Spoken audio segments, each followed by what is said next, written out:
Amigas e amigos, de volta ativa neste 8 de janeiro de 2018, é possível observar a rápida elevação da temperatura resultante das contradições entre as três dimensões da luta pela condução do país, fundamentalmente as eleições de 2018. Eu comentei isso aqui num vídeo recente, que são as duas facções do golpe em briga, uma briga virulenta entre eles, e quem faz a oposição ao golpe, quem denuncia o regime golpista. Tem um editorial no jornal Estado de São Paulo hoje que permite a gente ver isso muito claramente. Uma leitura minimamente atenta permite a gente observar o que está por trás dessas três dimensões. Lógico que o Estadão está defendendo os interesses da facção deles, eu tenho falado aqui, desnecessário estender comentários, defendendo aí a facção do José Serra, do presidente golpista Michel Temer, a sua turma, do Aécio Neves, etc, etc. Enfim, dispensa maiores comentários pela obviedade. Agora, o Estadão faz revelações importantíssimas, verdadeiras, dentro daquela lógica óbvia, do regime nazista, do marketing nazista, a técnica do Goebbels, de que é possível contar uma grande mentira dizendo apenas a verdade. O editorial começa dizendo que é extremamente cômoda a posição de alguns membros do Ministério Público Federal, amparados pelo conforto material e funcional que só alcançam os que pertencem à elite do funcionalismo público, arvoram-se em titulares inatacáveis da missão de purgar o país de seus males históricos e, por essa razão, sentem-se à vontade para extrapolar os estritos limites de suas atribuições constitucionais. Lógico que está falando aqui do Carlos Fernando Santos Lima, do Deltan Dallagnol, os boquirrotos da Força Tarefa da Operação Lava Jato. Agora, lógico que essa turma aqui não está falando por eles mesmos. Esse grupo de corruptos que tem o Sérgio Moro como vértice foi organizado pelo Grupo Globo. É lógico que eles são serviçais dos interesses do Grupo Globo. Aí o Estadão faz o ataque. Prossegue aqui dizendo que, por meio de suas contas nas redes sociais, como o Twitter e o Facebook, esses procuradores se engajam em uma deletéria campanha de judicialização da política ou da politização da justiça, em busca da aclamação popular que lhes garanta ainda mais espaço para impor uma agenda que seria própria das lides políticas. O que eu falei aqui, transferiram a dinâmica do país, do mundo político, para o submundo da politicagem da Operação Lava Jato. É isso que o Grupo Globo faz e o Estadão faz aqui o seu esperneio. Prossegue, ressalte-se que a propaganda é reforçada com a vaga e intimidadora expressão ameaça Lava Jato, como se tudo o que contraria os interesses de alguns membros da força-tarefa fosse necessariamente um ataque à operação que consideram ser deles e não do Estado. Exatamente isso. Lógico que essa operação é deles, é do Grupo Globo, é dos interesses que movem o Grupo Globo, isso é evidente. E aí o Estadão faz a revelação mais importante aqui, quando ele diz que são inestimáveis os frutos benfazejos que a Operação Lava Jato legou para a vida nacional, principalmente o resgate da ideia central da democracia, a igualdade de todos perante a lei. Isso é uma mentira, claro, a igualdade de todos perante a lei. Não tem interesses de classes, tem interesses ideológicos. A Operação Lava Jato é um claro exemplo de ocultação de corrupção e de apologia à impunidade da verdadeira corrupção, o Caixa 2, que eu tenho falado aqui, o Caixa Preta do Caixa 2, e fundamentalmente, essencialmente, fazer a politicagem que eles vêm fazendo. Aí o Estadão faz outra revelação relevante, que diz que o país precisa de lideranças políticas fortes, éticas e responsáveis que possam quebrar o círculo vicioso que nos mantém no atraso. Ou seja, o que nos mantém no atraso não é a estrutura social, o poder dessa elite, dessa direita, é o poder econômico, enfim, o fio da história que conduz politicamente essa direita. Um problema de ter lideranças políticas fortes, éticas. Aqui é claro, um claro recado para outra facção, que defende alguém que não seja do mundo político, do inferno da classe política. O Grupo Globo defende uma outra saída, uma outra alternativa, claramente isso. É evidente que aqui estão os traços fundamentais dessa guerra virulenta entre as duas facções. Na outra dimensão, que é a dimensão que combate o golpe, a gente compreende melhor as coisas. Tem aí, por exemplo, uma posição, um pedido dos advogados do ex-presidente Lula, que protocolaram uma representação no Conselho Nacional do Ministério Público contra o procurador Carlos Fernando Santos Lima por desvio funcional e violação às regras de conduta por parte do procurador. Claro, o que eles estão fazendo não tem nada a ver com o Ministério Público Federal, com a justiça, com democracia, com absolutamente nada. É pura corrupção, malandragem e politicagem. Isso é evidente, claro. A gente compreende aqui porque o Carlos Fernando Santos Lima, eu tenho falado isso aqui, ele foi claramente escalado para fazer a linha de frente de ataque ao que ele chama de classe política. Né?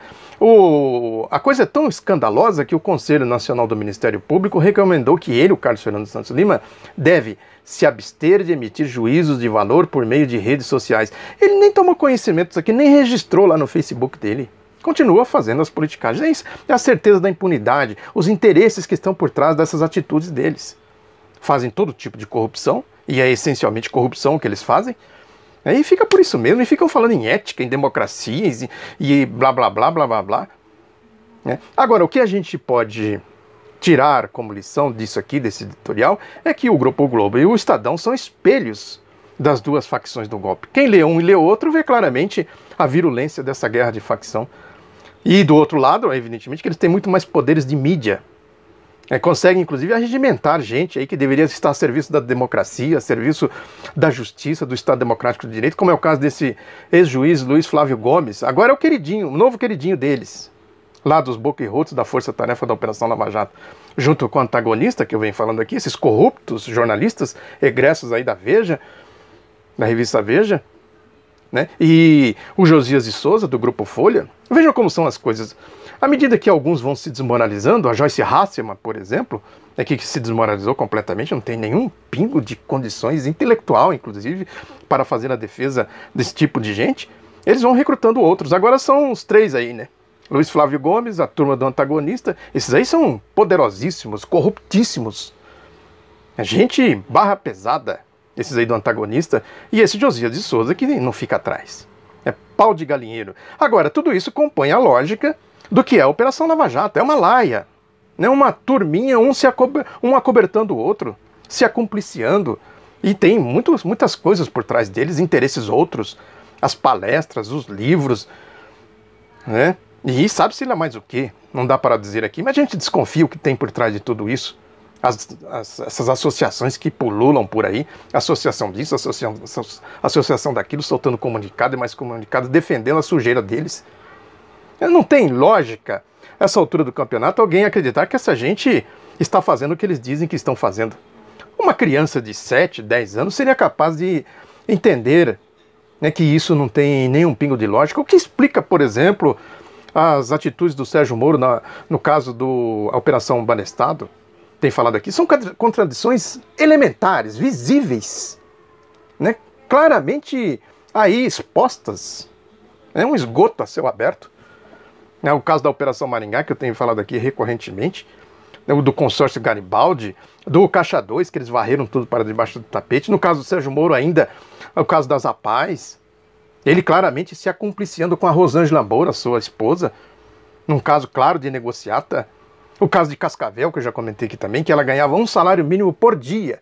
Sérgio Moro foi lá ocupar o lugar do seu compadre, o desembargador agora do Tribunal Regional da 4ª Região, da 2ª Instância, o João Pedro Gebran Neto, né? Tem aí casos e mais casos. Não à toa causou justa indignação essa manifestação dessa chefe de gabinete do presidente do Tribunal Regional Federal, lá a 2ª Instância que vai julgar o Lula, o desembargador Carlos Eduardo Thompson Flores, essa tal de Daniela Tagliari Krelin Lau, né? Agora o antagonista correu para... Vejam como eles se acumpliciam. Correu para dizer, é o PT em desespero, atacando aqui uma funcionária pública concursada de 20 anos, não sei mais o quê. Não, é isso, né? A sujeira, quando a gente levanta o tapete que mostra a sujeira, eles correm lá e pisam em cima do tapete para jogar debaixo da sujeira. O que justifica o antagonista defender a atitude desta chefe de gabinete aqui? É isso, né? A corrupção, a bandeira da corrupção, eu tenho falado aqui, eles usam muito isso como bandeira política. Tá aí o caso da Folha com o Bolsonaro, por exemplo. Eles descobriram isso só agora? Quem não sabia quem é o Bolsonaro, o que faz o Bolsonaro, a família Bolsonaro? Vocês que estão me assistindo sabiam? Eu sei. E eles não sabiam, descobriram isso. O cara quer politicagem para tirar o Bolsonaro da arena para projetar outra alternativa deles, dos interesses deles. O ativismo dessa gente, dos boquerrotos, por exemplo, lá da Força Tarefa da Operação Lava Jato, e não são só os procuradores, os delegados são piores ainda. Aliás, eu recuperei uma matéria do Estadão, publiquei no outro lado da notícia.com.br, vou deixar o link aqui para vocês darem uma olhadinha, vale a pena darem uma olhadinha, né, para ver o nível de baixaria dessa gente, como eles são toscos, como eles são absolutamente repugnantes ao se postarem como defensores da justiça, da moralidade e fazendo o que eles fazem, como registrou o Estadão. Vale a pena ver aqui. Ou seja, o ativismo político deles é antigo, todo mundo sabe.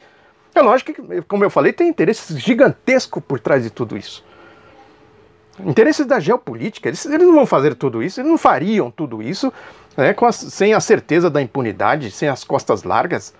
Essa delegada, por exemplo, a Érica Mialik Mareno, o que ela fez lá com o ex-reitor da Universidade Federal de Santa Catarina, por exemplo, ela está nessa matéria do Estadão. Vejam aqui o que ela disse nas eleições de 2014. O Aécio é o cara, né, vamos defender o Aécio. Eles todos falando, os delegados lá, os boquirrotos delegados da Força Tarefa da Operação Lava Jato.